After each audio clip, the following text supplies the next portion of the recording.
तीन झूठे बाबा बीरबल ने कैसे पकड़े झूठे। फतेहपुर सीकरी के दरबार की शोभा उस दिन कुछ और ही थी। सुबह से ही खबरें आ रही थी कि शहर के बाहर तीन बाबा डेरा जमाए बैठे हैं। तीनों दावा कर रहे थे कि उनके पास अलौकिक शक्तियां हैं और उनकी महिमा के बिना कोई काम नहीं हो सकता। लोगों का झुंड वहां जुट रहा था। कोई कहता, बाबा जी ने मेरी बीमार गाय ठीक कर दी। कोई कहता, बाबा ने मेरी किस्मत बदल दी। कोई श्रद्धा से झुकता तो कोई डर के मारे उनकी बात मान लेता। जब दरबार में ये खबर पहुंची तो अकबर को जिज्ञासा हुई। उन्होंने आदेश दिया, आज ही उन तीनों बाबाओं को हमारे दरबार में लाओ। अगर वे सचमुच सिद्ध पुरुष है तो हम भी उनका सम्मान करेंगे, और अगर ये ठग है तो बीरबल इन्हें उनके झूठ का आईना दिखाएंगे। दरबार गूंज उठा। सबको पता था कि आज का दिन मनोरंजक होगा। दोपहर होते होते तीनों बाबा दरबार में आ पहुंचे। पहला बाबा लंबी दाढ़ी, सिर पर जटा, गले में नींबू मिर्च की माला और हाथ में डमरू। वो जोर जोर से बोल रहा था, मैं बाबा सर्वज्ञ, मुझे सब दिखाई देता है, अतीत, वर्तमान और भविष्य। दूसरा बाबा सफेद कपड़े, आंखों में अजीब सी चमक, हाथ में लोटा और माथे पर राख। उसने कहा, मैं बाबा औषधिनाथ, मेरी जड़ी बूटियों से मौत भी टल जाए। तीसरा बाबा गठिला शरीर, गले में सोने के सिक्कों की माला और सिर पर चमकदार पगड़ी।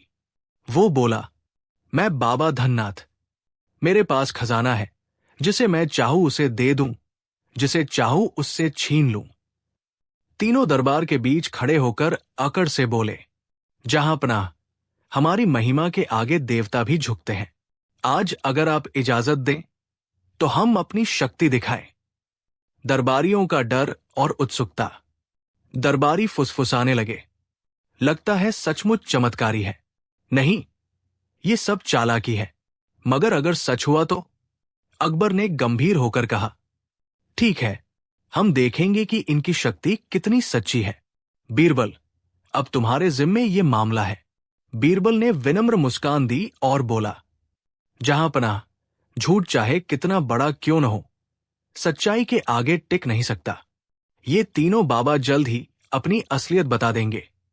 बाबा सर्वज्ञ आगे आया और बोला, मैं सब जानता हूं, कोई बात मुझसे छुपी नहीं। अगर आप चाहें तो मैं किसी के भी मन की बात बता दूं। अकबर ने इशारा किया, ठीक है, हमारे एक दरबारी के मन की बात बताओ। बाबा ने आंखें बंद की और ऊंची आवाज में बोला, यह दरबारी अभी सोच रहा है कि वो बहुत भूखा है और दरबार खत्म होते ही खाना खाएगा। दरबारियों में हंसी छूट गई। उस दरबारी ने कहा, झूठ, मैं सुबह ही भरपेट खा चुका हूं, मुझे भूख नहीं है। बाबा हक्का बक्का रह गया। फिर उसने जल्दी से कहा, अरे, दरअसल ये सोच मन के अंदर छुपा था, मैं बस उसे उजागर कर रहा हूं। बीरबल मुस्कुराए, अगर आप सचमुच सर्वज्ञ हैं तो बताइए, अभी मैं अपनी जेब में क्या छुपाए हूं? बाबा ने आंखें बंद की, मंत्र बुदबुदाए और बोला, आपकी जेब में एक सोने का सिक्का है। बीरबल ने जेब से निकाला एक छोटा प्याज। पूरा दरबार ठहाकों से गूंज उठा। सर्वज्ञ बाबा, आपको प्याज और सोना में फर्क नहीं दिखा? बाबा सक्काकर चुप हो गया। उसकी पोल खुल चुकी थी। अब दूसरा बाबा आगे आया। वो बोला, मैं औषधिनाथ हूं, मेरी जड़ी बूटियों से मौत भी हार जाती है। अगर आप चाहें तो किसी बीमार को बुलाइए, मैं तुरंत ठीक कर दूंगा। अकबर ने कहा, ठीक है, पहरेदार, उस बीमार गधे को लाओ जो कई दिनों से खांस रहा है। गधा लाया गया। बाबा ने अपनी पोटली से जड़ी बूटी निकाली, गधे के मुंह में डाली और मंत्र पढ़ने लगा। कुछ देर बाद गधा हिनहिना कर और भी जोर से खांसने लगा। दरबारियों की हंसी छूट गई। बीरबल ने कहा, बाबा, आपने दावा किया था कि मौत भी हार जाएगी, तो बताइए, अगर आपकी औषधि इतनी महान है तो आप खुद क्यों बूढ़े हो गए? क्यों आपकी आंखें कमजोर है और कमर झुकी हुई है? बाबा घबरा गया और बोला, अरे, मैं अपने ऊपर औषधि का असर नहीं दिखाता, मेरी शक्ति सिर्फ दूसरों के लिए है। बीरबल ने तुरंत जवाब दिया, सच तो यह है कि आपकी जड़ी बूटी बेकार है और आप सिर्फ लोगों को धोखा दे रहे हैं। अकबर ने सिर हिलाया। अब दूसरे बाबा की पोल भी खुल चुकी थी। अब तीसरा बाबा अकड़कर आगे आया। वो बोला, मैं बाबा धननाथ हूं। जिसके पास धन चाहिए मैं उसे दे सकता हूं। मेरे पास सोने चांदी का खजाना है। अकबर ने कहा, अच्छा, तो हमें दिखाओ तुम्हारा खजाना। बाबा ने आंखें मूंदी और हाथ उठाकर बोला, खजाना अभी यही प्रकट होगा। सबकी नजरें जमीन पर टिक गई, पर कुछ नहीं हुआ। बीरबल ने हंसते हुए कहा, बाबा, अगर आपके पास इतना धन है तो आप इस दरबार में भीख मांगने क्यों आए? क्यों नहीं आप खुद महल बनाकर राजाओं की तरह रहते? बाबा घबरा गया। उसने इधर उधर नजरें घुमाई और बोला, अरे, खजाना छिपा हुआ है, समय आने पर ही दिखेगा। बीरबल ने सैनिकों को इशारा किया। दरबार में बाबा का झोला टटोला, जिसने मचा दी खलबली। चूरन की पुड़िया, एक दिन की शुरुआत और कुछ नकली सिक्के निकले। फतेहपुर सीकरी की दरबार बड़ी सुहानी से गूंज उठा। महल के बगीचों में खड़े हुए थे और बोले, तोपों की आवाज से नया दिन शुरू हुआ। ये तीनों बाबा ठग और बादशाह पहला बाबा सर्वज्ञ होने का दावा करता है, पर उसे दरबारियों ने सलाम किया। सोने में फर्क नहीं, और माहौल हमेशा की तरह औषधियों का दावा करता है भरा हुआ था। खुद अपनी बीमारी, लेकिन उस दिन दरबार का वातावरण तीसरा बाबा धन का दावा करता है। महल का उसके पास नकली सिक्के ही आया। ये सब लोग भोले भाले जनता को लूटने आए। सन्यासी आया है। अकबर ने सैनिकों को आदेश दिया कि उसके पास इन तीनों को शहर से बाहर निकाल दो, भविष्य बता सकता है, ऐलान कर और राज खोल सकता है। कोई भी झूठा अकबर ने भौहें चढ़ाए लोगों को भविष्य बताने वाला तोता। मोरल, ये तो दिलचस्प है। बुलाओ उस दिन दरबार में सबने मिलकर दरबार के बीच में सच्चा संत वही है सन्यासी जो लोगों की सेवा करे। उसके कंधे पर एक उन्हें धोखे से डराकर अपना फायदा उठाए, जिसकी आंखें जो बेहद चमकदार करता है अजीब सी थी। वही सच्चा महात्मा। सन्यासी ने सलाम किया और मुस्कुराकर कहा, जहां पना ये तोता साधारण कितना भी बड़ा क्यों न हो, ये आपके किसी भी सवाल का जवाब देगा। एक दिन सच्चाई के सामने भविष्य बताएगा है और दरबार गूंज उठा। बीरबल की जय। थोड़ा अनाज खिलाना पड़ेगा। दरबारियों ने हंसी दबाई, मगर अकबर की जिज्ञासा बढ़ गई। अच्छा, तो ये तोता मेरी परीक्षा पास करेगा? सन्यासी ने आत्मविश्वास से कहा, हुजूर, आप कोई भी सवाल पूछिए।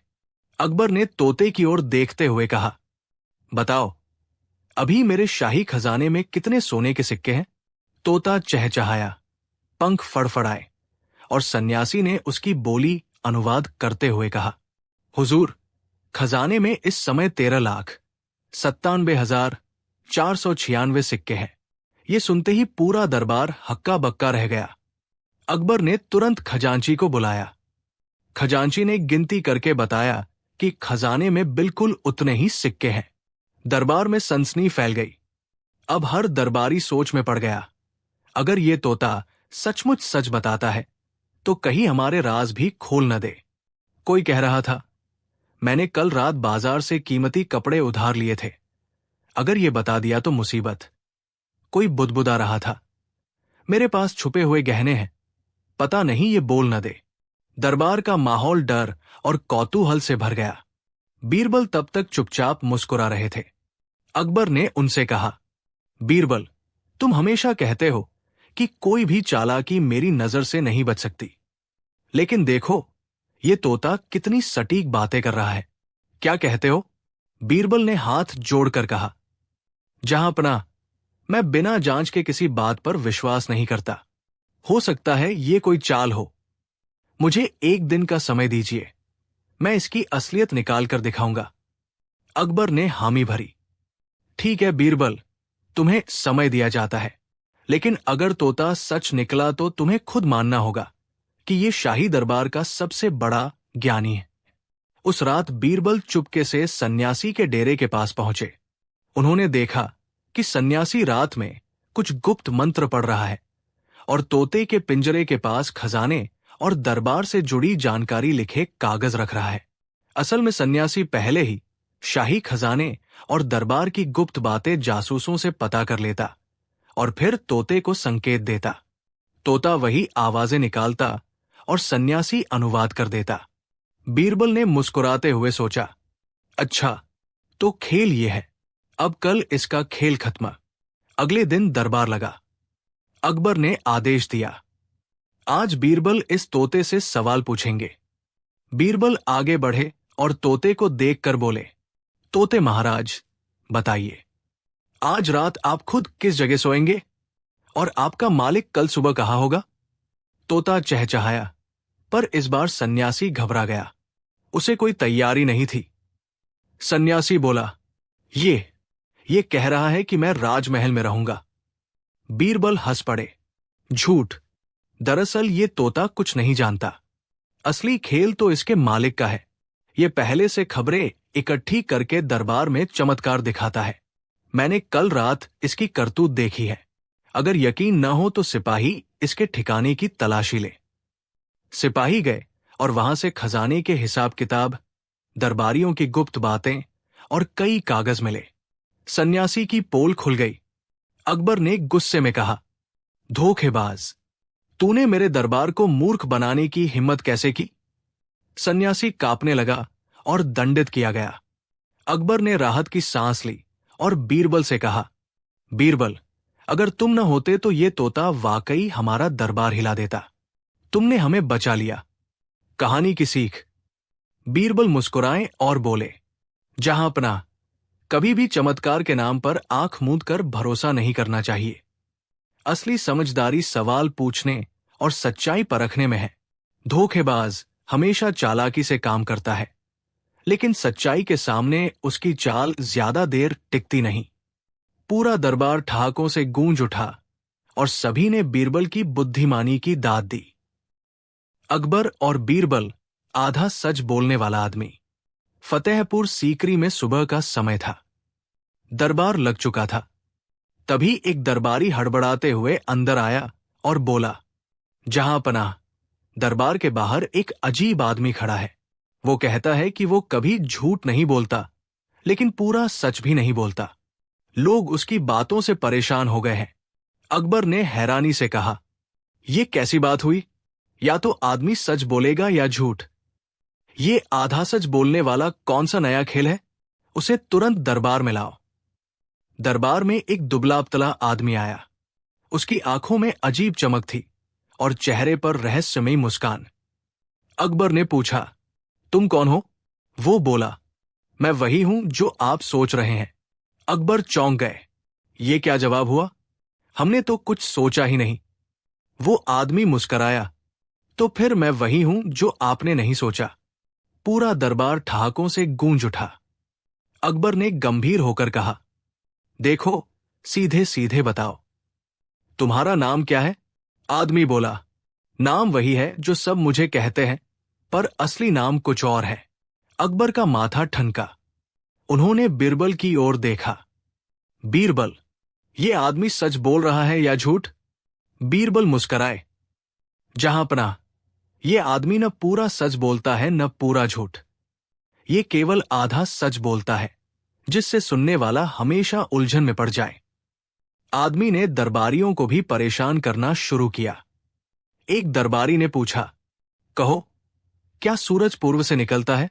वो बोला, हां, लेकिन नहीं। दूसरे ने पूछा, क्या तुमने नाश्ता किया? वो बोला, पेट खाली नहीं है, पर भरा भी नहीं है। तीसरे ने पूछा, क्या तुम अमीर हो? वो बोला, मेरे पास इतना है कि मैं गरीब नहीं, पर इतना नहीं कि अमीर कहूं। दरबारियों ने कान पकड़ लिए। अकबर ने कहा, बीरबल, अगर ये आदमी दरबार में रहा तो सब पागल हो जाएंगे। इसकी सच्चाई पता करो। आखिर ये है कौन और क्यों आधा सच बोलता है। बीरबल ने उस आदमी को बुलाकर कहा, मित्र, तुम्हें आज रात मेरे साथ रहना होगा। मैं जानना चाहता हूं कि तुम हमेशा आधा सच क्यों बोलते हो। वो आदमी बोला, ठीक है, लेकिन मेरी एक शर्त है। आप मुझसे जो भी पूछें, मैं वही जवाब दूंगा जो आधा सच होगा। बीरबल मुस्करा दिए, ठीक है, यही तो मैं चाहता हूं। रात को बीरबल ने देखा कि वो आदमी बहुत चालाक है। वो कभी सीधे जवाब नहीं देता। बीरबल ने उससे पूछा, तुम्हारा असली धंधा क्या है? वो बोला, मैं वही करता हूं जो लोग पसंद करते हैं, लेकिन असल में कुछ और करता हूं। बीरबल ने सोचा, इसका मतलब है ये कोई ठग या चालबाज है। फिर उन्होंने उसके सामान की तलाशी ली। उसमें नकली ताबीज, झाड़फूंक के कागज और जड़ी बूटियों के डिब्बे मिले। बीरबल समझ गए, ये आदमी आधा सच बोलकर लोगों को बेवकूफ बनाता है। अगर कोई बीमार है तो कहेगा, तुम्हें बीमारी है, लेकिन नहीं है। इससे लोग डर जाते हैं और इलाज के नाम पर पैसे देता है। अगले दिन बीरबल उसे दरबार में ले गए। अकबर ने पूछा, बीरबल, क्या पता चला? बीरबल बोले, जहांपनाह, ये आदमी झूठा बाबा है। ये आधा सच बोलकर लोगों को उलझन में डालता है। इससे लोग डर जाते हैं और ये उनसे पैसे ऐंठता है। अकबर ने उसकी परीक्षा लेने के लिए पूछा, अच्छा बाबा, बताओ मैं अच्छा राजा हूं या बुरा? वो बोला, आप अच्छे भी हैं और बुरे भी। दरबारियों ने हंसते हंसते पेट पकड़ लिए। बीरबल बोले, देखा जहांपनाह, यही इसका खेल है। ये ऐसा जवाब देता है कि कोई उसे झूठा भी न कह पाए और न पूरा सच साबित कर पाए। इसी से ये लोगों को बेवकूफ बनाता है। सजा और सीख। अकबर ने आदेश दिया, इस आदमी को शहर से बाहर निकाल दिया जाए। जो लोग आधा सच बोलते हैं वे झूठे से भी ज्यादा खतरनाक होते हैं। बीरबल ने जोड़कर कहा, जहांपनाह, पूरा सच भले कड़वा हो, लेकिन वही सही होता है। आधा सच हमेशा धोखा होता है। मोरल, सीख, आधा सच बोलना भी झूठ बोलने जैसा ही है। जो लोग साफ साफ सच नहीं कहते वे दूसरों को हमेशा उलझन और धोखे में डालते हैं। 4 चालाक महिलाएं और बीरबल का न्याय। फतेहपुर सीकरी का दरबार उस दिन कुछ अलग ही हलचल से भरा था। आमतौर पर दरबार में किसी मंत्री, व्यापारी या विदेशी दूत का मुकदमा आता था, पर आज मामला 4 महिलाओं से जुड़ा था। ये चारों महिलाएं इतनी चालाक और चतुर मानी जाती थी कि पूरे शहर में उनकी कहानियां मशहूर थी। किसी को यकीन नहीं था कि इन्हें कोई आसानी से मात दे सकता है, लेकिन आज वे खुद अकबर के दरबार में आ पहुंची थी, अपने झगड़े का फैसला करवाने। पहली महिला का नाम था कमला। वो चतुराई में माहिर थी और उसका नाम ही काफी था। वो बड़ी चालाकी से लोगों की चीजें अपने हक में करवा लेती थी। दूसरी महिला थी शांति। वो अपनी मीठी मीठी बातों से लोगों को अपने जाल में फंसा लेती थी। उसकी जुबान इतनी मीठी थी कि कोई भी उसकी बातों में उलझ जाता। तीसरी महिला थी गौरी। वो धोखे की उस्ताद थी। किसी का भी भरोसा जीतकर उसे पल भर में तोड़ सकती थी। चौथी महिला थी रमा। वो सबसे ज्यादा खतरनाक मानी जाती थी, क्योंकि वो हमेशा दूसरों की चाल से चालाक निकलती थी। चारों ने दरबार में आकर झुककर सलाम किया और एक स्वर में बोली, जहांपनाह, हमें न्याय चाहिए। हम चारों का आपस में झगड़ा इतना बढ़ गया है कि अब कोई और हल नहीं कर सकता। सिर्फ बीरबल ही हमारी गुत्थी सुलझा सकते हैं। अकबर मुस्कुराए और बोले, अरे वाह, ये तो बड़ा रोचक मामला है। 4 चालाक महिलाएं, चारों अपने अपने ढंग से मशहूर, और अब झगड़े में। चलो सुनाए, क्या मसला है?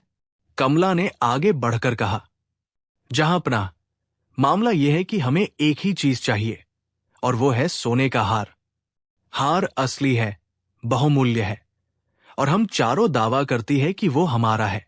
अकबर ने आश्चर्य से कहा, एक हार और 4 दावेदार? ये तो बड़ा अजीब मामला है। ठीक है, अब बीरबल बताएंगे कि सच्चाई क्या है।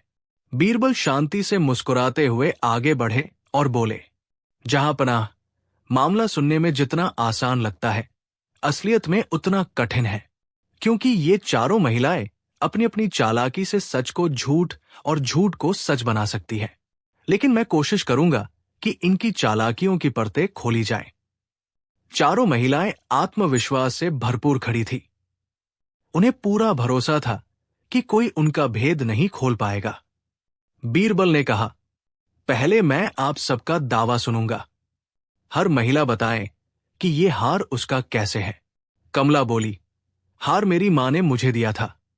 शांति बोली, नहीं, हार मेरे पति ने शादी की सालगिरह पर दिया था।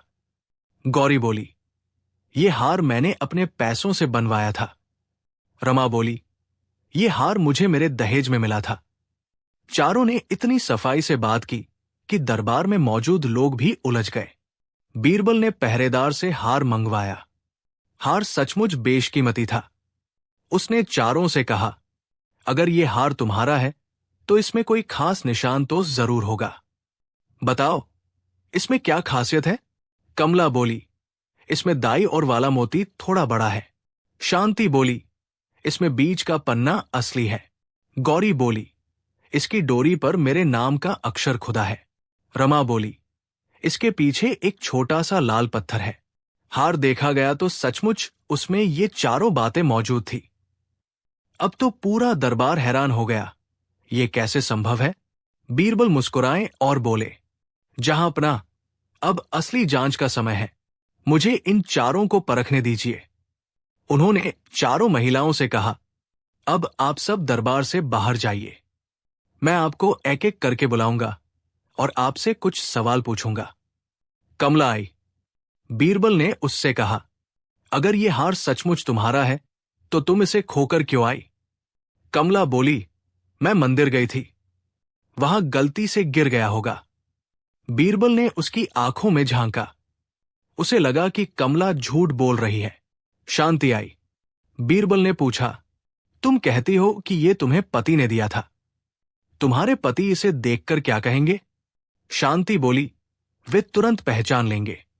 बीरबल ने कहा, ठीक है, कल हम तुम्हारे पति को बुलाएंगे।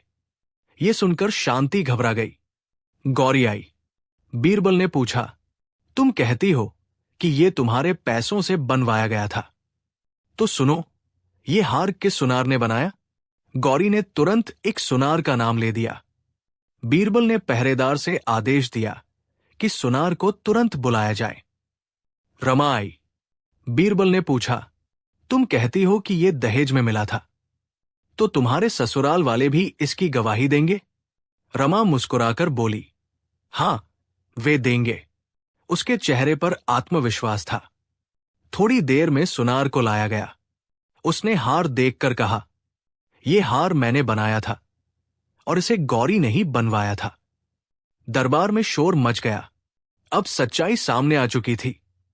बीरबल खड़े होकर बोले, जहां पनाह, चारों महिलाएं चालाक थी, इसलिए चारों ने हार में अपनी अपनी चाल से निशान डलवाए थे। कमला ने बड़ा मोती लगवाया, शांति ने पन्ना लगवाया, रमा ने लाल पत्थर जुड़वाया और गौरी ने अपने पैसे से इसे बनवाया। इसलिए सभी के दावे में कुछ न कुछ सच था। लेकिन असली हकदार वही है जिसने इसे बनवाया, और वो है गौरी। अकबर ने मुस्कुराते हुए कहा, वाह बीरबल, तूने फिर से सबकी चालाकियों को मात देकर सच्चाई सामने ला दी।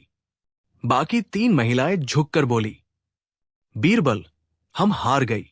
सचमुच तुम्हारी बुद्धि के आगे हमारी चालाकियां छोटी पड़ गई। गौरी ने भी वचन दिया कि वो हार का गर्व नहीं करेगी और अपनी बहनों की मदद करेगी। सीख, उस दिन से दरबार में ये मिसाल दी जाने लगी कि चाहे चालाकी कितनी भी हो, सच्चाई और बुद्धि के सामने टिक नहीं सकती। बेईमान साधु और उसका जादुई डमरू। दरबार की सुबह उस दिन कुछ अलग ही थी। अकबर का मूड अच्छा था। उन्होंने सोचा आज कोई हल्की फुल्की चर्चा होगी, मगर उसी समय पहरेदारों ने आकर सूचना दी, जहां पनाह, बाहर एक साधु आया है। वो कहता है कि उसके पास एक जादुई डमरू है और वो डमरू उसे भगवान ने दिया है। वो पूरे दरबार के सामने उसकी शक्ति दिखाना चाहता है। अकबर चौंके। जादुई डमरू? उन्होंने तुरंत आदेश दिया, लाओ, दरबार में पेश करो। दरबार का दरवाजा खुला और भीतर आया एक लंबा चौड़ा साधु। बाल बिखरे हुए, कपड़े फटे पुराने, लेकिन आंखों में अजीब सी चमक। उसके कंधे पर लटका था एक छोटा सा डमरू। साधु ने आते ही ऊंची आवाज में कहा, महाराज अकबर, ये डमरू साधारण नहीं है। जब मैं इसे बजाता हूं तो लोग मेरे सामने झुक जाते हैं, मेरी बात मान लेते हैं। और अगर मैं इसे जोर से बजा दूं तो पूरा गांव मेरे पैरों में गिर जाता है। दरबार में फुसफुसाहट शुरू हो गई। कोई बोला, सच में? तो कोई बोला, ये साधु ठग लगता है। अकबर ने गंभीर होकर पूछा, अगर ये सच है तो हमें दिखाओ। साधु ने धीरे से डमरू बजाया, ढम ढम। अचानक दरबार में बैठे कई दरबारी जैसे सम्मोहित हो गए। उन्होंने उठकर साधु को प्रणाम करना शुरू कर दिया। अकबर की आंखें फैल गई। दरबारी जो कभी घमंड से गर्दन ऊंची रखते थे, अब साधु के सामने झुक रहे थे। साधु मुस्कुराया, देखा महाराज, यह है मेरे डमरू की शक्ति। अगर आप चाहें तो इस शक्ति से पूरी सल्तनत आपके पैरों में झुका दूं। बस एक शर्त है। अकबर ने पूछा, क्या शर्त? साधु ने चालाकी से कहा, आप मुझे सोने चांदी से भर दीजिए। हर महीने मुझे महल से खजाना मिलता रहे, तब मैं आपके लिए ये डमरू बजाकर जनता को आपके आदेश मानने पर मजबूर कर दूंगा। दरबार में खुसर पुसर होने लगी। कुछ दरबारी बोले, जहांपनाह, अगर ये सच है तो हमें बड़ी ताकत मिल जाएगी। दूसरे बोले, नहीं, ये धोखा भी हो सकता है। अकबर सोच में पड़ गए। उन्होंने बीरबल की ओर देखा। बीरबल चुपचाप मुस्कुरा रहे थे। अकबर समझ गए कि बीरबल के दिमाग में कोई योजना है। अकबर ने साधु से कहा, ठीक है, अगर तुम्हारा डमरू इतना ही शक्तिशाली है तो पहले हमें एक छोटा सा काम करके दिखाओ। साधु बोला, आदेश दीजिए।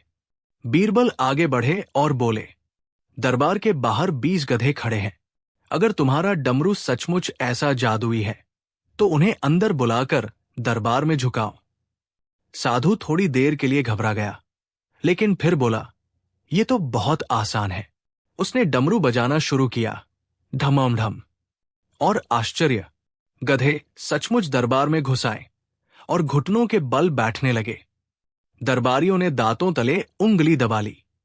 बीरबल ने धीरे से अकबर से कहा, जहांपनाह, इसमें कोई न कोई चाल जरूर है।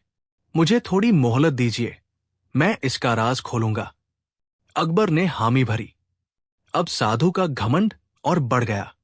वो बोला, महाराज, अब तो आप देख ही चुके हैं, अब मेरी शर्त पूरी कीजिए।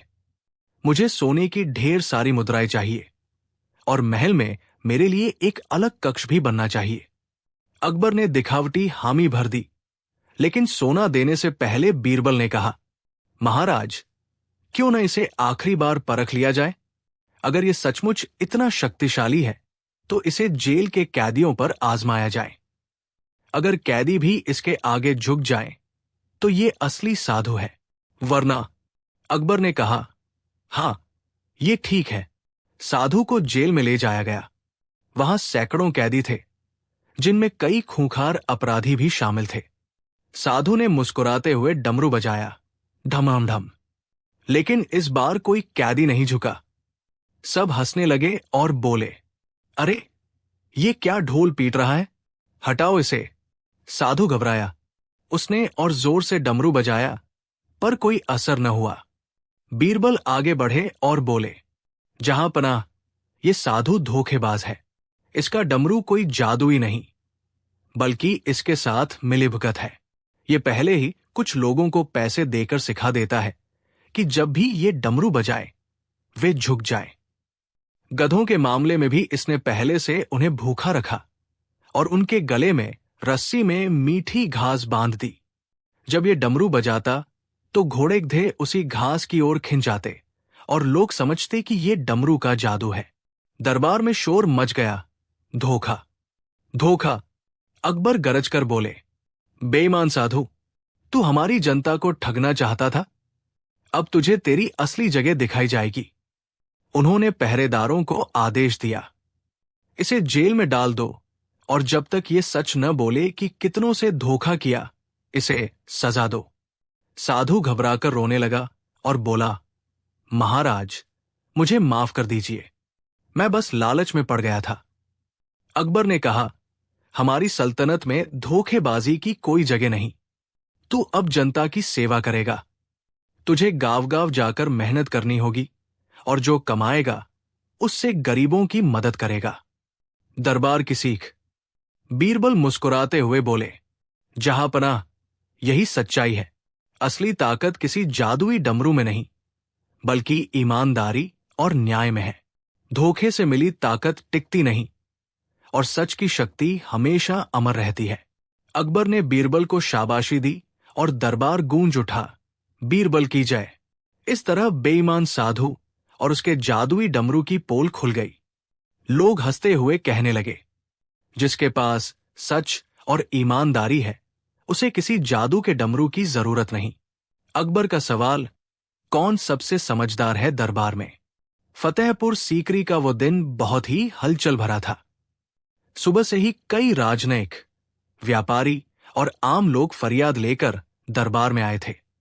हर किसी की समस्या अलग और उलझी हुई थी। अकबर ने हर मामले में न्याय किया, लेकिन जैसे जैसे दिन बढ़ा वे सोच में पड़ते गए। शाम को जब दरबार शांत हुआ, अकबर अचानक उठे और सबकी ओर देखते हुए बोले, दरबारियों, आज मैं तुम सबसे एक सवाल पूछना चाहता हूं। बताओ, इस दरबार में सबसे समझदार कौन है? दरबार में हलचल मच गई। सबने एक दूसरे को देखा। कोई सोच रहा था, कोई सक्का गया। अकबर ने कहा, आज मैं ये रहस्य जानना चाहता हूं। हर कोई अपने बारे में भी कह सकता है, पर शर्त यह है कि अपनी समझदारी साबित करनी होगी। बिना प्रमाण के कोई भी सबसे समझदार नहीं कहलाएगा। सबसे पहले आगे बढ़े दरबार के सेनापति। उन्होंने गर्व से कहा, जहांपनाह, सबसे समझदार मैं हूं। मेरी समझदारी के बिना न तो युद्ध जीते जाते, न आपकी सल्तनत सुरक्षित रहती। मैंने अपनी रणनीतियों से दुश्मनों को हराया और सीमाएं बचाई। अकबर ने मुस्कुराकर पूछा, ठीक है सेनापति, अगर तुम्हारी समझदारी इतनी महान है तो बताओ, अगर अचानक दुश्मन बिना युद्ध किए आत्मसमर्पण कर दे तो तुम क्या करोगे? सेनापति ने सोचा और कहा, मैं उन्हें तुरंत बंदी बना लूंगा ताकि वे फिर से ताकत न पा सकें। बीरबल धीरे से बोले, पर सेनापति जी, अगर वे बिना युद्ध किए आत्मसमर्पण कर रहे हैं तो शायद शांति चाहते हों। उन्हें बंदी बनाने से वे फिर दुश्मनी करेंगे। असली समझदारी तो यही होगी कि उन्हें दोस्त बनाया जाए। दरबार ने ठहाका लगाया। सेनापति झेम गए। अब आगे बढ़े खजांची। उन्होंने सोने के सिक्कों की थैली झुलाते हुए कहा, जहांपनाह, सबसे समझदार मैं हूं। धन के बिना राज्य का संचालन संभव नहीं। मैंने खजाना भरा, खर्च नियंत्रित किया और आपके सपनों को पूरा करने के लिए धन जुटाया। अकबर ने पूछा, अगर अचानक खजाना खाली हो जाए तो क्या करोगे? खजांची ने तुरंत कहा, मैं प्रजा पर नया कर लगा दूंगा ताकि खजाना फिर से भर जाए। बीरबल मुस्कुराए और बोले, खजाना तो भर जाएगा, पर प्रजा का दिल खाली हो जाएगा। सबसे समझदार वही है जो प्रजा को बोझ दिए बिना खजाना भरे। मेहनत और व्यापार बढ़ाकर खजाना भरा जा सकता है, कर बढ़ाकर नहीं। दरबार फिर हंस पड़ा। खजांची का चेहरा उतर गया। अब कवि खड़े हुए। उन्होंने छंद में कहा, समझदारी का सागर हूं मैं, ज्ञान और कला का गागर हूं मैं, शब्दों से सबको बांध लेता हूं, दरबार में रौनक डाल देता हूं। अकबर ने हंसते हुए कहा, बहुत अच्छा, पर अगर जनता भूखी है तो क्या तुम्हारी कविताएं उनके पेट भर सकती हैं? कवि चुप हो गए, फिर धीरे से बोले, मेरी कविता उनका मन तो बहला सकती है, पर पेट नहीं भर सकती। बीरबल ने हंसकर कहा, समझदारी वही जो लोगों के दुख को वास्तव में दूर करे, न कि सिर्फ उन्हें भूलने पर मजबूर करे। अब मंत्री खड़े हुए। उन्होंने कहा, जहांपनाह, सबसे समझदार मैं हूं। मैं प्रशासन संभालता हूं, योजनाएं बनाता हूं और जनता के काम करवाता हूं। बिना मेरी बुद्धि के राज्य नहीं चल सकता। अकबर ने पूछा, अगर अचानक सारी योजनाएं असफल हो जाए तो क्या करोगे? मंत्री ने उत्तर दिया, तो मैं नई योजनाएं बनाऊंगा। बीरबल ने हंसकर कहा, नई योजनाएं बनाना समझदारी नहीं, पिछली गलतियों से सीखना और उन्हें सुधारना समझदारी है।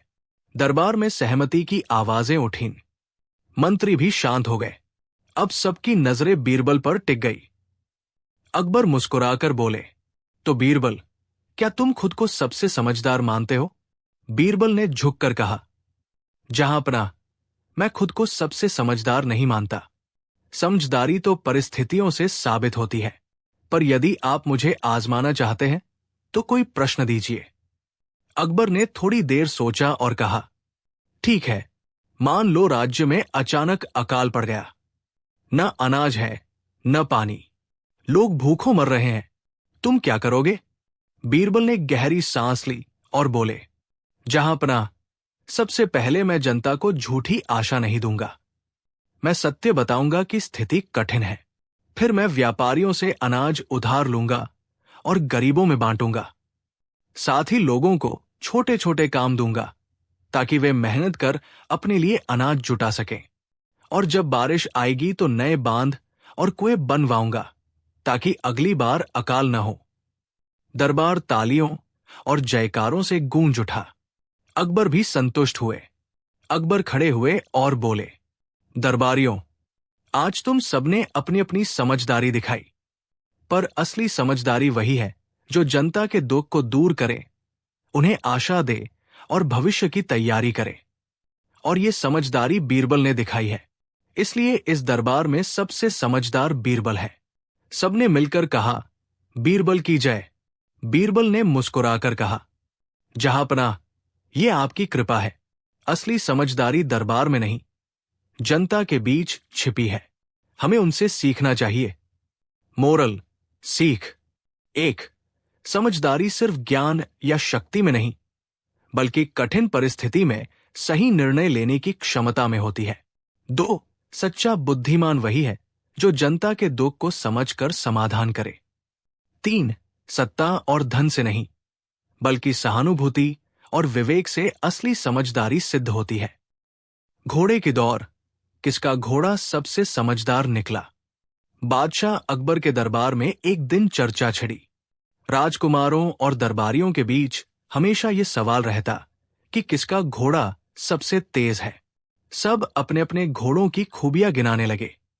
कोई कहता, मेरा घोड़ा 2 कोस तक बिना थके दौड़ सकता है। दूसरा बोला, मेरा घोड़ा तो बाज की तरह उड़ता है।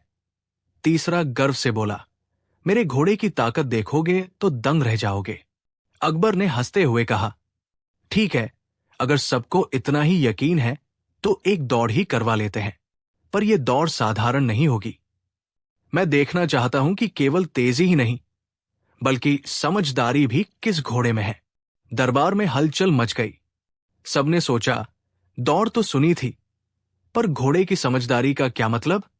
अकबर ने ऐलान किया, कल सुबह महल के बाहर बड़ा मैदान तैयार होगा।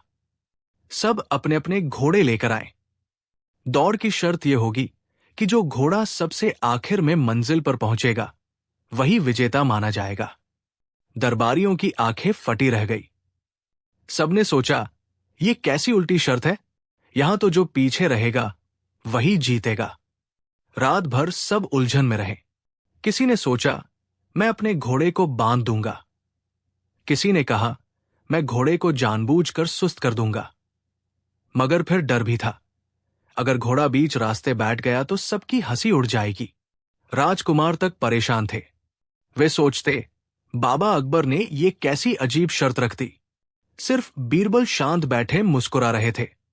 सुबह मैदान में रंगारंग मेला लग गया। हजारों लोग इकट्ठे हुए।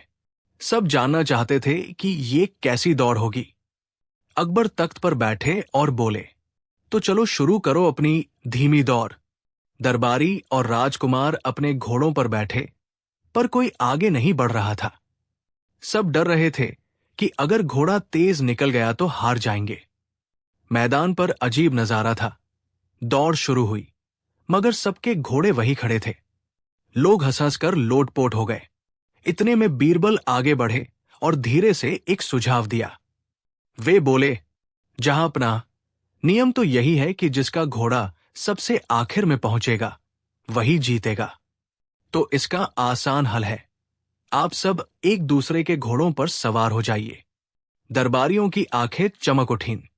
अब सब समझ गए, अगर मैं अपने घोड़े पर बैठा हूं तो वो जितना तेज दौड़ेगा मैं हार जाऊंगा, लेकिन अगर मैं दूसरे के घोड़े पर बैठ जाऊं तो जितना तेज दौड़ूंगा उतना दूसरे का घोड़ा जल्दी पहुंच जाएगा। यानी मैं अपने घोड़े को पीछे छोड़कर उसे विजेता बना सकता हूं। जैसे ही सबने घोड़े बदले, खेल शुरू हो गया।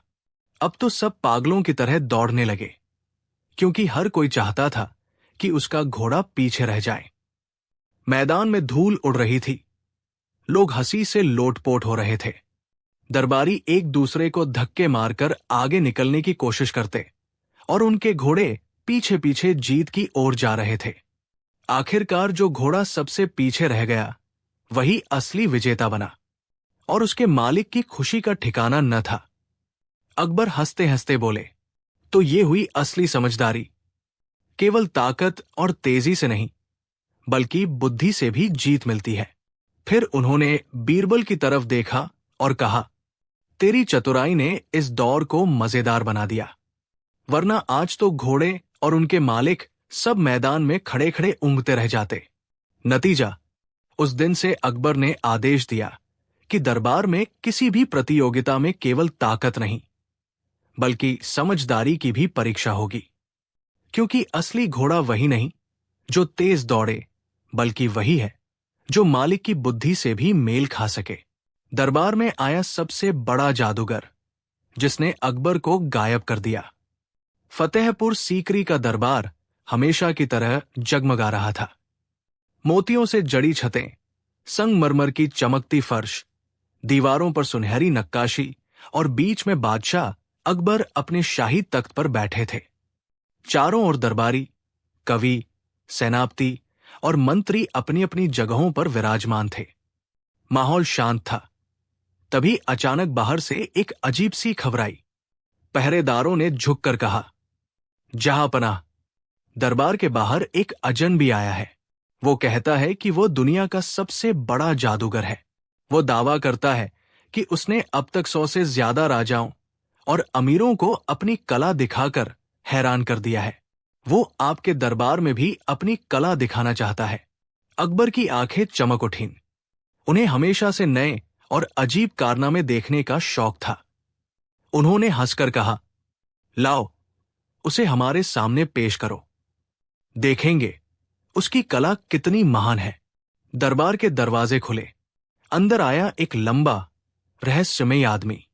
उसके सिर पर चमकीली पगड़ी थी, आंखों में तेज था और हाथ में एक लंबा लकड़ी का डंडा। उसके पीछे पीछे 2 शिष्य बड़े बड़े संदूक उठाए चले आ रहे थे।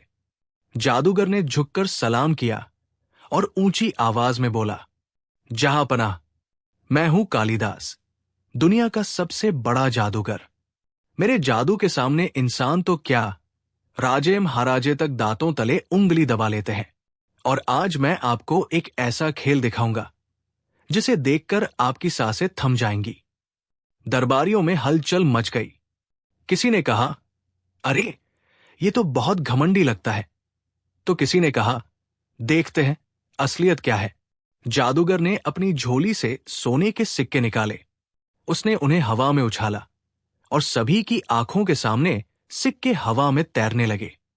लोग दंग रह गए। कुछ दरबारी खड़े होकर चिल्ला पड़े, वाह, कमाल है। सिक्के थोड़ी देर हवा में नाचते रहे और फिर अचानक वापस जादूगर की हथेली में आ गिरे। अकबर मुस्कुराए, पर उनकी आंखों में अभी भी सवाल था।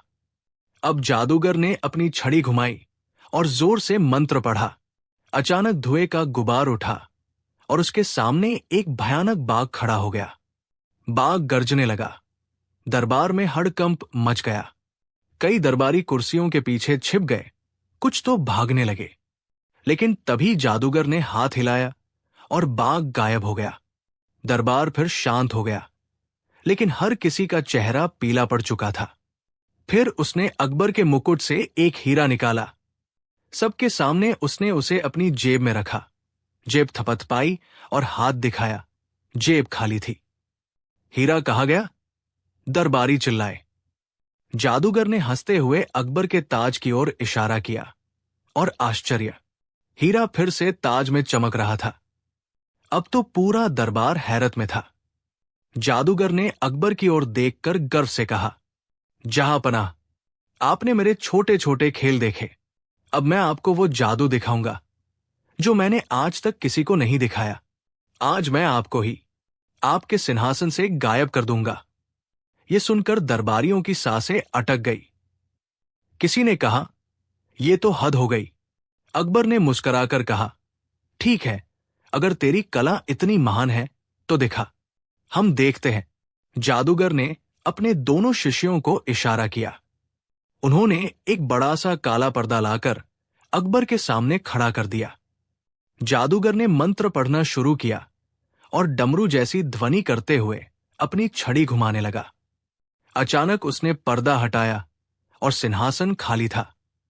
जहां अभी अभी अकबर बैठे थे, वहां कोई नहीं था। पूरा दरबार स्तब्ध रह गया।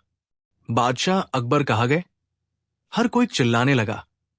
दरबारी इधर उधर भागने लगे। कोई दरवाजे की ओर दौड़ा, कोई खिड़कियों की ओर। सैनिक तलवारें खींचकर तैयार हो गए। कहीं अकबर का अपहरण तो नहीं हो गया? कहीं जादूगर ने कोई छल तो नहीं कर दिया? पूरा दरबार अफरातफरी में था। लेकिन बीरबल अब भी शांत बैठे मुस्कुरा रहे थे। उन्होंने धीरे से कहा, जहांपनाह कभी कहीं जा नहीं सकते। वे यहीं हैं, बस हमारी आंखें धोखा खा रही हैं।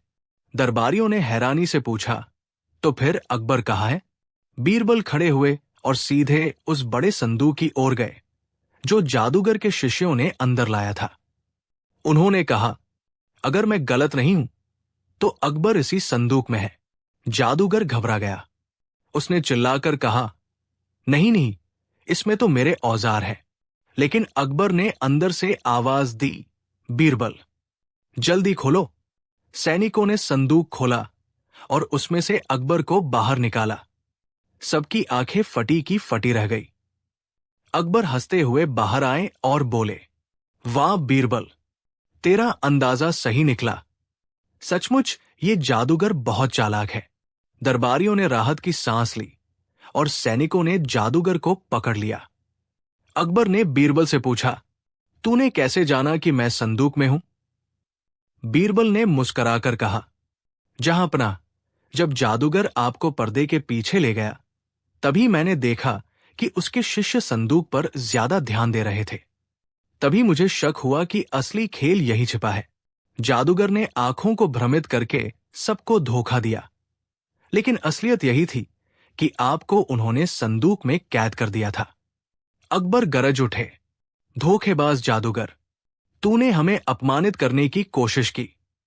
तू हमारी सल्तनत में आकर हमें ही गायब करना चाहता था। तेरे लिए यहां कोई जगह नहीं है। उन्होंने सैनिकों को आदेश दिया, इसे जेल में डाल दो ताकि ये फिर कभी किसी को धोखा न दे सके। दरबार की सीख। बीरबल मुस्कुराकर बोले, जहांपनाह, असली जादू वो नहीं जो आंखों को धोखा दे। असली जादू तो सच्चाई और ईमानदारी में है। छलकपट का जादू टिकता नहीं, लेकिन बुद्धि और सच्चाई का जादू अमर रहता है। अकबर ने बीरबल की बात से सहमति जताई और दरबार गूंज उठा, बीरबल की जय। इस तरह उस दिन दरबार में आए सबसे बड़े जादूगर की पोल खुल गई। लोग हंसते हुए कहने लगे, जादू चाहे कितना भी बड़ा क्यों न हो, बीरबल की अक्ल के सामने टिक नहीं सकता। अकबर का अजीब सवाल, सबसे बड़ा कायर कौन? एक दिन बादशाह अकबर अपने शाही बाग में टहल रहे थे। ठंडी हवा बह रही थी। बाग के गुलाब और कनेर की खुशबू चारों ओर फैली थी। लेकिन अकबर के चेहरे पर गहरी सोच साफ झलक रही थी। उनके साथ मौजूद सैनिकों और हाकिमों ने नोटिस किया कि आज बादशाह का मूड कुछ अलग है। अचानक अकबर ने दरबार बुलवाया। दरबार सजाया गया। हजारों रईस, अमीर, दरबारी, काजी, मंत्री और विद्वान वहां जमा हुए। सब सोच रहे थे कि आज बादशाह कौन सी नई बहस या सवाल छेड़ने वाले हैं। जैसे ही अकबर तख्त पर बैठे, उन्होंने अपनी तलवार के मूठ पर हाथ रखकर गंभीर स्वर में कहा, आज मैं तुम सबसे एक सवाल पूछता हूं। ये सवाल मेरे दिल को बहुत दिनों से परेशान कर रहा है। बताओ, दुनिया का सबसे बड़ा कायर कौन होता है? दरबार में सन्नाटा छा गया। सवाल सुनकर सब एक दूसरे का चेहरा ताकने लगे।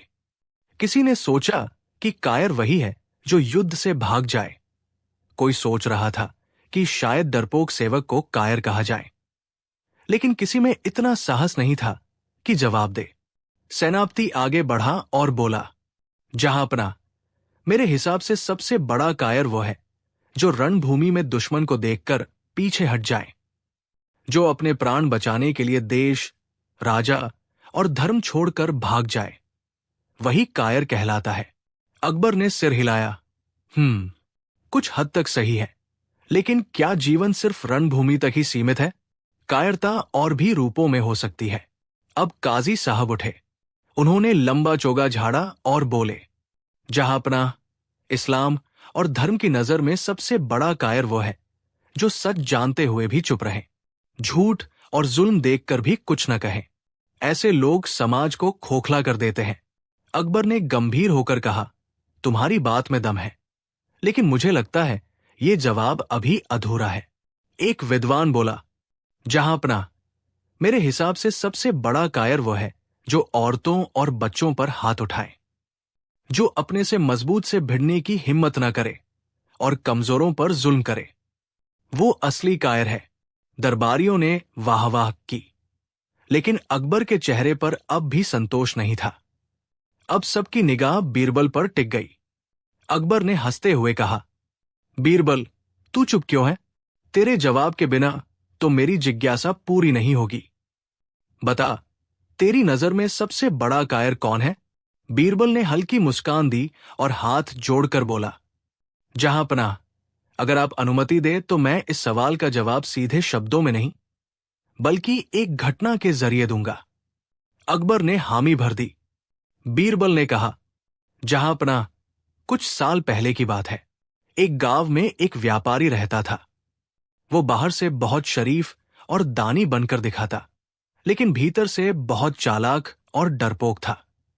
वो व्यापारी लोगों को उधार पर सामान देता और फिर वसूली के लिए धमकाता, लेकिन जब गांव का कोई ताकतवर आदमी उससे टकरा जाता तो वो उनके आगे हाथ जोड़ लेता। एक दिन उसने गरीब किसान की जमीन हथियाने की चाल चली। किसान ने विरोध किया तो व्यापारी ने उसे गांव के चौपाल पर खूब गालियां दी और धमकाया। लेकिन उसी शाम जब एक जमींदार ने व्यापारी से हिसाब मांगा तो व्यापारी डरकर उसके पांव पकड़ने लगा और कहा, मालिक, जो आप कहें वही होगा। जहांपना, यही व्यापारी असली कायर था, क्योंकि वो ताकतवर के आगे झुकता और कमजोरों पर रोब जमाता। उसके पास धन, ताकत और चालाकी थी, लेकिन सच बोलने और इंसाफ करने की हिम्मत नहीं थी। अकबर ने दिलचस्पी से पूछा, तो क्या तू कहना चाहता है कि सबसे बड़ा कायर वह है जो मजबूत के सामने चुप हो जाए और कमजोर पर जुल्म करे? बीरबल मुस्कराया, हाँ जहांपनाह, असली कायर वही है।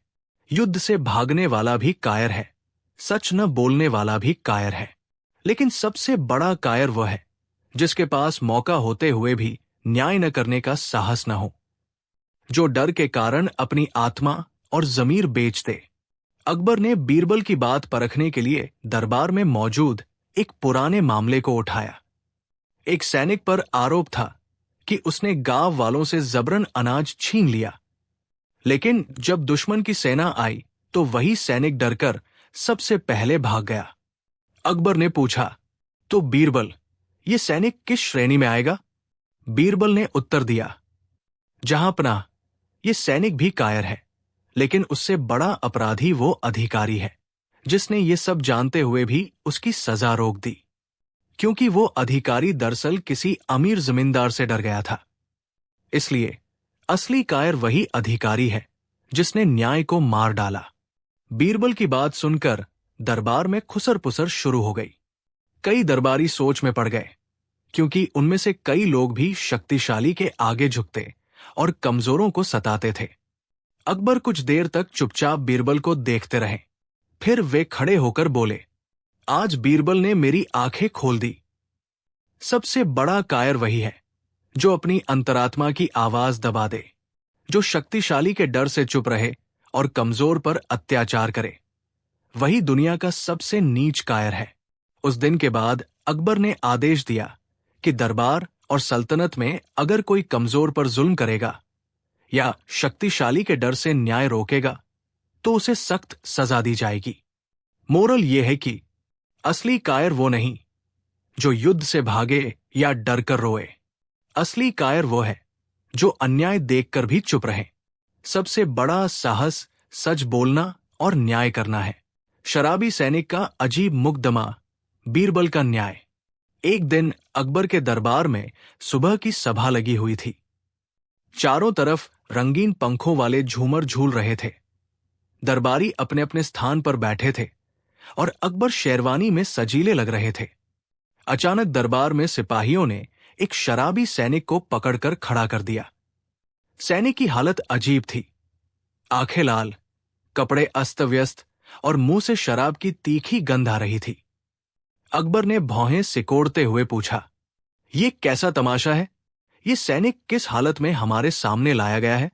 मुख्य सेनापति ने हाथ जोड़कर कहा, जहांपनाह, ये सैनिक रात भर शराब पीकर बुरी तरह नशे में धुत हो गया था। आधी रात को ये शहर की गलियों में चिल्ला चिल्लाकर लोगों को गालियां देने लगा। जब लोगों ने रोका तो ये तलवार खींचकर लड़ाई पर उतारू हो गया। बड़ी मुश्किल से इसे काबू में किया गया। लेकिन सबसे अजीब बात यह है कि दरबार आने के बाद भी ये कह रहा है कि मेरा मुकदमा खुद दरबार में चलाओ। पूरा दरबार ठहाकों से गूंज उठा। कोई कह रहा था, नशे में भी ये हिम्मती है, तो कोई बोला, ये तो पागल लगता है।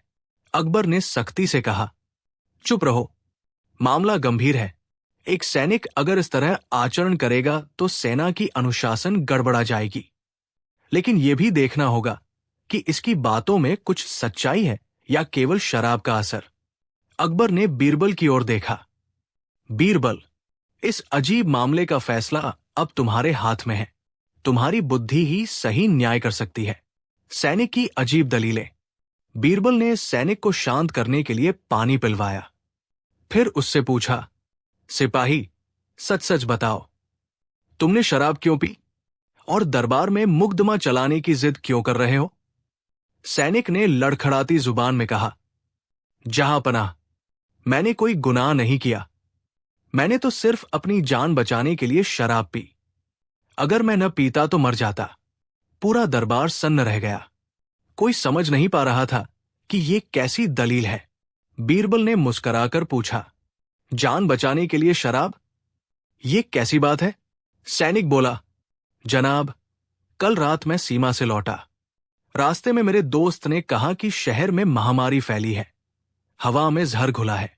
उसने कहा कि शराब पीने से कीटाणु मर जाते हैं। मैंने सोचा कि अगर मैं पी लूं तो बच जाऊंगा, और इसीलिए मैंने पी। लेकिन जब शराब असर दिखाने लगी तो मुझे लगा कि लोग मुझे मारने आ रहे हैं। मैंने आत्मरक्षा में तलवार निकाल ली। मैं गुनहगार नहीं हूं, बल्कि अपने प्राण बचाने की कोशिश कर रहा था। सैनिक की ये अनोखी दलील सुनकर दरबारियों में खुसर पुसर शुरू हो गई। कोई हंस रहा था, कोई गंभीर हो गया। सेनापति बोला, महाराज, ये तो सेना की इज्जत पर धब्बा है। अगर हर सैनिक ऐसे ही बहाना बनाएगा तो अनुशासन बिगड़ जाएगा। अकबर ने बीरबल से कहा, अब देखो ये आदमी गुनहगार है या नहीं। बीरबल ने सैनिक की तरफ गहरी नजरों से देखा और कहा, जहांपनाह, इस सैनिक की बात में झूठ भी है और सच भी। हमें इसकी असली परख करनी होगी। मैं इसका न्याय करने के लिए 3 परख करवाऊंगा। अकबर ने इशारा किया, करो। बीरबल ने सैनिक से कहा, अगर तुमने सचमुच अपनी जान बचाने के लिए शराब पी थी तो तुम्हें पता होना चाहिए कि जान बचाने का मतलब दूसरों को खतरे में डालना नहीं होता। नशे में तलवार निकालना अपराध है, लेकिन यह अपराध कितना गंभीर है यह पता चलेगा इस बात से कि तुम्हारा दिल कितना साफ है। बीरबल ने सैनिक को आदेश दिया, तुम अभी दरबार के सामने किसी गरीब की मदद करके दिखाओ। सैनिक को एक गरीब दरबारी के घर चावल और गेहूं पहुंचाने का आदेश दिया गया। वो कांपते हाथों से लेकिन सच्चे मन से काम कराया। बीरबल ने सैनिक को शहर के सैनिकों के सामने खड़ा कर कहा, अगर तुमने शराब सिर्फ डर से पी थी तो तुम्हें असली साहस दिखाना होगा। शराब से साहस नहीं आता, बल्कि दिल से आता है।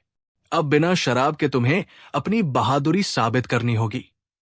सैनिक को घोड़े पर बैठाकर मैदान में भेजा गया, जहां उसे दौड़ लगानी थी। सबने देखा, वो लड़खड़ाता हुआ भी घोड़ा दौड़ाता रहा और आखिरकार सही सलामत लौटा। ये देखकर लोगों को लगा कि उसमें अभी भी जज्बा है। बीरबल ने कहा, अब आखिरी परख होगी। सैनिक, अगर तुम सचमुच निर्दोष हो तो तुम्हें यह मानना होगा कि नशा तुम्हारा सहारा नहीं, बल्कि तुम्हारी कमजोरी है। दरबार में कसम खाओ कि तुम फिर कभी शराब को जीवन रक्षक दवा नहीं मानोगे। सैनिक ने कांपते स्वर में हाथ जोड़कर कहा, जहांपनाह, मैं कसम खाता हूं कि अब कभी शराब को बहादुरी या जीवन का सहारा नहीं बनाऊंगा। मैं अपनी ताकत अपने हौसले से पाऊंगा, न कि बोतल से। बीरबल ने अकबर की ओर देखकर कहा, जहांपनाह, यह सैनिक गुनहगार है, लेकिन इसका अपराध जानबूझकर किया गया नहीं था। डर ने इसे गलत राह पर धकेल दिया। अगर हम इसे सख्त सजा देंगे तो ये डर हमेशा इसकी आत्मा में रहेगा, लेकिन अगर हम इसे सुधारने का मौका देंगे तो ये सेना के लिए मिसाल बन सकता है। अकबर ने पूछा, तो तुम्हारा फैसला क्या है? बीरबल ने कहा, इसे जेल में डालना सही नहीं होगा। इसे सजा के तौर पर सेना की अस्पताल सेवा में भेजा जाए, ताकि ये समझ सके कि असली इलाज शराब नहीं, बल्कि संयम और देखभाल है। और इसे 1 साल तक सैनिकों के सामने शराब के दुष्प्रभाव पर भाषण देना होगा, ताकि बाकी सैनिकों को भी सबक मिले। अकबर मुस्कुराए और बोले, बीरबल, तुम्हारा न्याय हमेशा अनोखा होता है। तुमने अपराधी को सजा भी दी और उसे सुधारने का रास्ता भी। यही असली न्याय है। सैनिक रो पड़ा और बोला, जहांपनाह, धन्यवाद। मैं अपनी गलती मानता हूं और वचन देता हूं कि अब कभी शराब को बहाना नहीं बनाऊंगा। मैं अपने देश और बादशाह की सेवा नशे में नहीं, होश में करूंगा।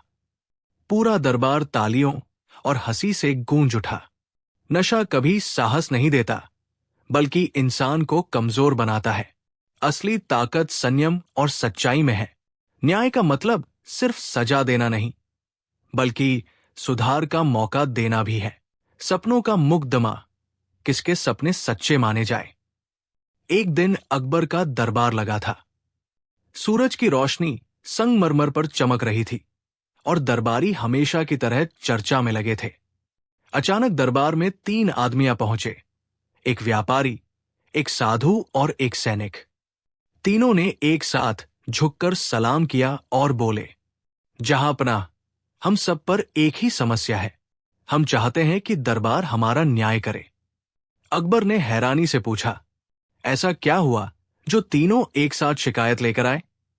व्यापारी ने आगे बढ़कर कहा, जहांपनाह, हम तीनों ने कल रात सपने देखे और हर कोई कहता है कि उसका सपना ही सच होगा। अब शहर में बहस छिड़ गई है कि किसका सपना सच्चा माना जाए। मामला इतना उलझ गया कि हमें यहां आना पड़ा। अकबर ने आदेश दिया, ठीक है, सब अपने अपने सपने बताओ। व्यापारी ने कहा, महाराज, मैंने सपना देखा कि मैं सोने का ताज पहनकर बाजार में खड़ा हूं और लोग मुझे राजा की तरह पूज रहे हैं। इसका मतलब साफ है, मैं भविष्य में बहुत अमीर और सम्मानित बनूंगा। साधु ने कहा, मैंने सपना देखा कि मैं स्वर्ग में देवताओं के बीच बैठा हूं और सब मुझे प्रणाम कर रहे हैं।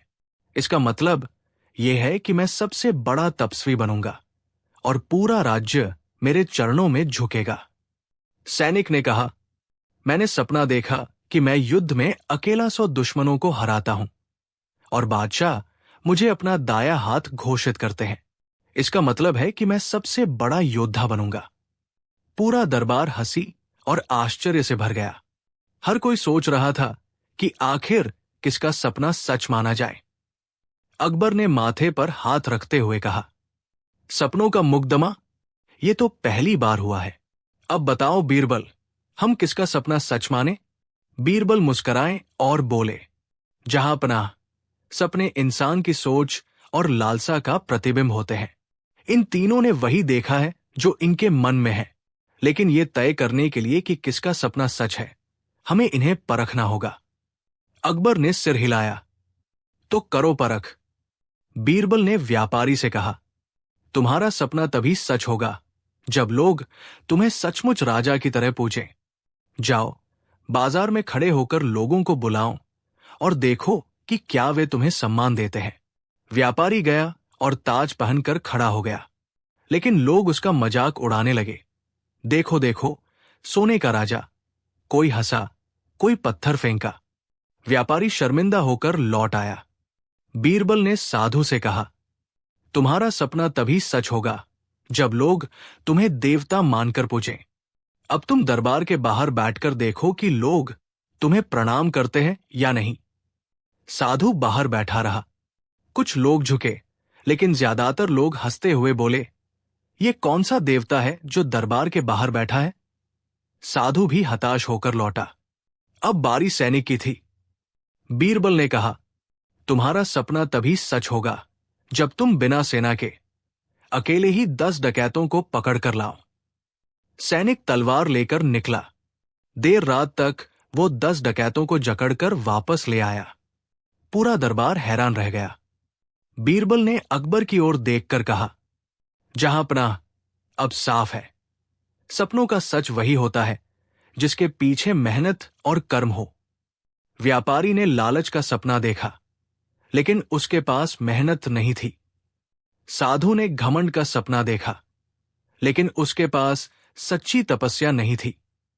सैनिक ने बहादुरी का सपना देखा और उसने अपनी ताकत और कर्म से उसे सच भी कर दिखाया। इसलिए सैनिक का सपना सच्चा है। अकबर ने ताली बजाकर कहा, बीरबल, तुम्हारा न्याय हमेशा की तरह अद्भुत है।